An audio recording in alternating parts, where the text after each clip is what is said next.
মাননীয় পৌরপিতা নারুগোপাল মুখার্জির নির্দেশে বহরমপুর শহর যুব তৃণমূল কংগ্রেসের সভাপতি পাপাই ঘোষের উদ্যোগে বসন্ত উৎসবে আয়োজন করা হয়েছিল। আজ 1 থেকে 28 প্রত্যেকটি ওয়ার্ডেরই মা বোনদের নিয়ে আবির খেলার মাধ্যমে একরকম জনসংযোগ করলেন তিনি।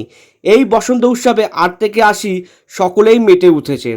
উৎসবে অংশ নিয়ে সবাই ধন্যবাদ জানাই পাপাই ঘোষকে এত সুন্দর করে আয়োজন করার জন্য। তারা সকলে সবার সাথে মিলেমিশে বসন্ত উৎসবে সামিল হতে পেরে খুব খুশি। এই বিষয়ে আসুন কি বললেন শুনবো।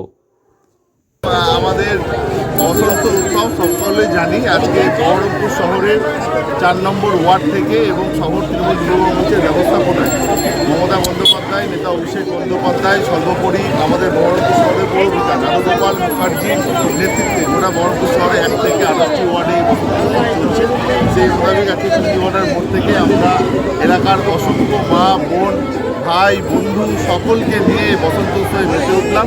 সেই সঙ্গে সঙ্গে এলাকার মানুষদের সাথে একটা বসন্ত উৎসবের সৌজন্য সাক্ষাৎ আমরা কেমন লাগছে এই যে সবাই একত্রিত হয়ে বসন্ত উৎসবে সবাই রঙে মেতে উঠবে, তাদের পুরনো জীবনের যে দুঃখ বেদনা সেগুলোকে ভুলে সবাই শান্তিতে ফিরে আসবে, এটাই ঈশ্বরের কাছে শ্রী শ্রী রাধাকৃষ্ণের কাছে এটাই প্রার্থনা করি।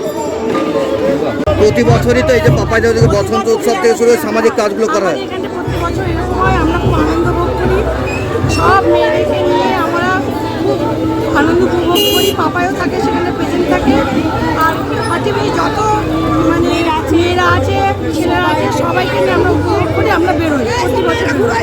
কেমন লাগছে আজকের দিনটা? খুবই ভালো, আনন্দ, খুবই আনন্দ। আজকের দিনে কি বলবেন? আজকে পাপাইকে বলবো মানে পাপাই জিন্দাবাদ।